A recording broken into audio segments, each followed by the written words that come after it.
Salut à tous, j'espère que vous allez bien. Débrief à chaud les amis, match Barça All-Star Australie. Et oui, c'est incroyable, mais c'est comme ça. Donc débrief à chaud les gars, c'est parti.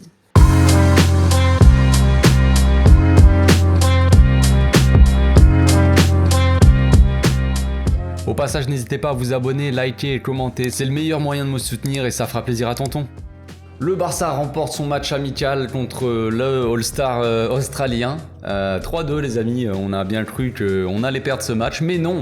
Incroyable match d'intensité, incroyable. Non, c'était un match un peu... C'était les vacances les gars, concrètement c'était un match de vacances, un match de... Quand tu fais avec ta famille, t'es là en vacances, tu sors un ballon sur la plage, tu joues, bon voilà, on s'amuse bien. Les gars ont voyagé, ils sont venus pour voir Sydney, ils avaient jamais vu, ils ont vu la mer, ils ont vu les Australiens, ils ont vu des kangourous, ils étaient contents, hein. Franchement ça devait être une super balade, hein, franchement. Donc le match en soi était très tranquille, hein. Match de vacances comme je disais, donc match un peu... Voilà. Donc Xavi avait décidé d'aligner pour commencer Baldé à gauche, bon Ter Stegen dans le cage, Baldé à gauche, Umtiti, Samuel, il est encore vivant les gars, on l'a vu. Donc Umtiti à gauche, Araujo avec lui, Daniel Alves, El Papito à droite, Busquets en numéro 6, Alvaro Santos à côté avec Gavi et la triplette magique Dembélé, Luc de Jong, Adama. Ce match démarrait très tranquillement les gars, hein. Moi de toute façon en première mi-temps, le joueur que je retiens le plus, qui m'a le plus, on va pas dire impressionné, mais qui m'a le plus fait plaisir, donné des émotions, c'est évidemment Baldé. J'ai trouvé très sympa son match, franchement.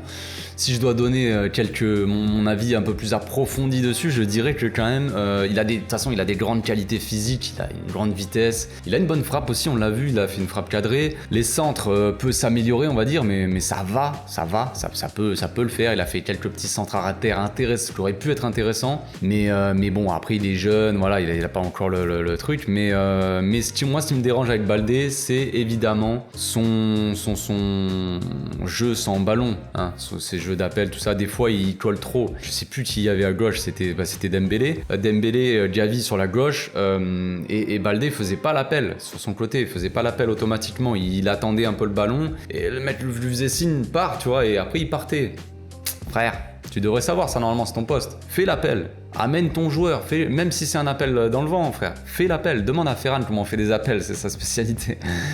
Coucou Ferran, si tu nous regardes gros...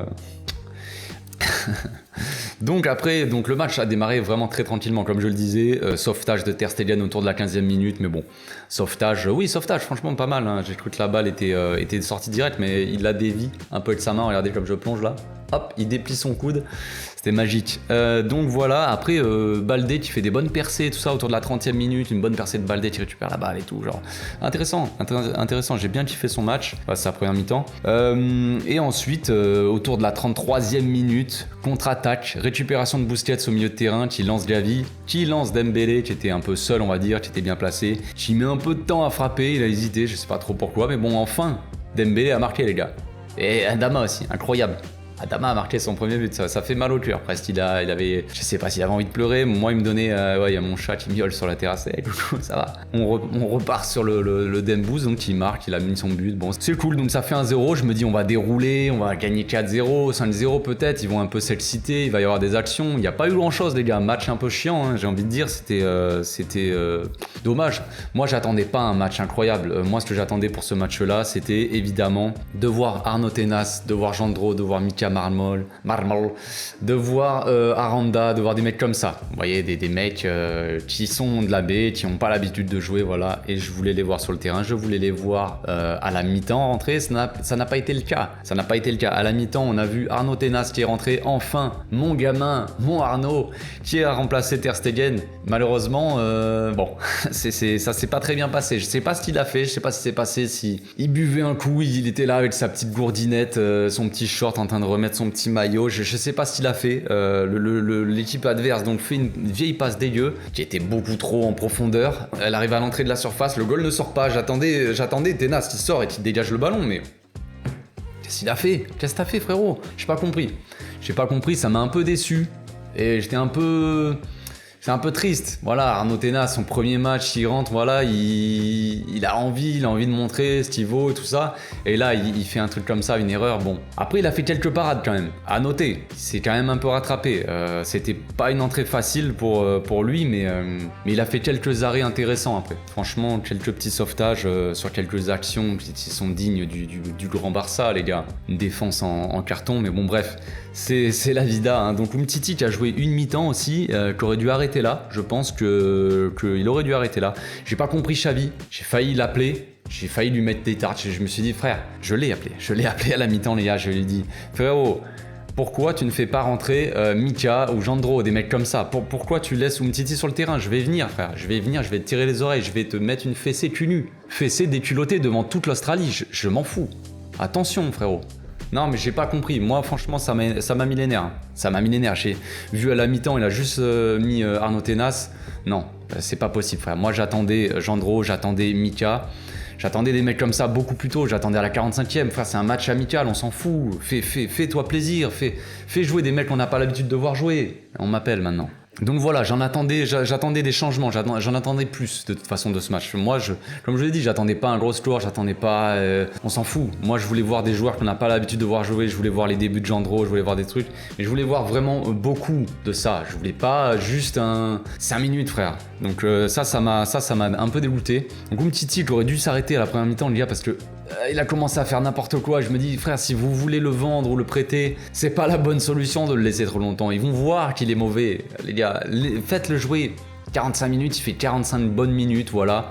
Il sait courir, il s'est tapé dans un ballon. Il n'a pas été mauvais en soi, même s'il n'y avait pas grand-chose en face, mais il n'a pas été mauvais. Il a fait des bonnes relances, tout ça, mais après, ça devenait compliqué. Après, en deuxième mi-temps, les gars, oulala, attention. Attention. Donc j'espère que ceux qui veulent l'avoir dans leur équipe n'ont pas regardé la deuxième mi-temps, ça serait mieux pour nous. Donc bref, deuxième but après des Australiens qui arrivent très rapidement après leur premier but, l'égalisation. Défense en carton-pâte, en papier mâché, en ce que tu veux, en mousse. Incroyable. Daniel Alves qui va sur le joueur, je sais pas ce qu'il fait, le tien, il était faire des petits guilis, des petites chatouilles sous les bras. Frère, récupère la balle en fait, je sais pas ce qu'il fait, je n'ai pas compris. Alves, il a très bien joué offensivement, il a été présent, il a fait beaucoup de centres, un peu dégueulasses d'ailleurs, les centres, j'ai pas trop kiffé. Il fait des grandes chandelles, frère, qu'est-ce que tu fais? Ok, il y a Luc, mais il l'envoyait jamais sur Luc, toujours au second poteau, il y avait personne, bon. Vivement les vacances. Hein. Mais du coup, Daniel Alves, défensivement, ça devient de plus en plus compliqué. Waouh, c'est dur. Hein. C'est dur. Donc voilà, Daniel Alves qui va sur le joueur, qui machin. Araujo qui va aussi sur le joueur. Du coup, l'autre, l'arrière-gauche, il monte tout seul. Il était tout seul dans l'axe, personne sur lui. Alvaro Santos, il était en petite foulée, là. Il était là comme ça. Et qu'est-ce que vous faites, les gars? Il y a but, du coup.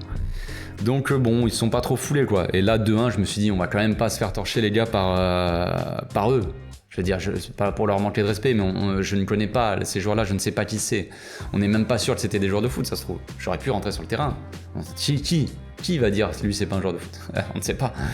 Donc voilà, très compliqué. Voilà, je me suis dit on va se faire torcher, mais non, ça va quand même, petit réveil au bout d'un moment, ça va. Gavi qui a tenté aussi quelques frappes qui étaient intéressantes, mais sans plus, il n'y avait pas grand chose, hein. Les gars, il n'y avait pas beaucoup d'occasions, il n'y avait pas beaucoup de créativité.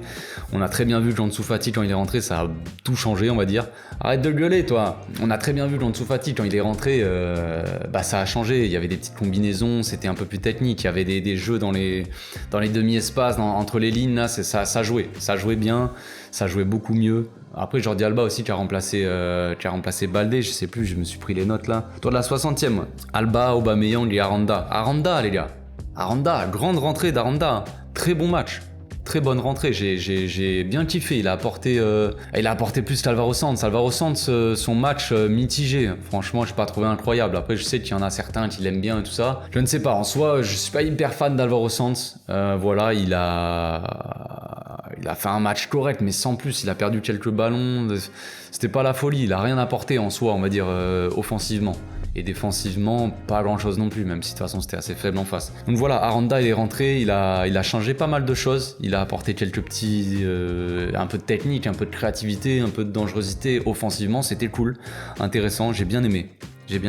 Donc autour de la 70e, Adama Adama met un but, les gars, vas-y, il va arrêter de m'appeler, lui. Adama qui met un but, magnifique, incroyable, son premier but avec le Barça et sûrement son dernier.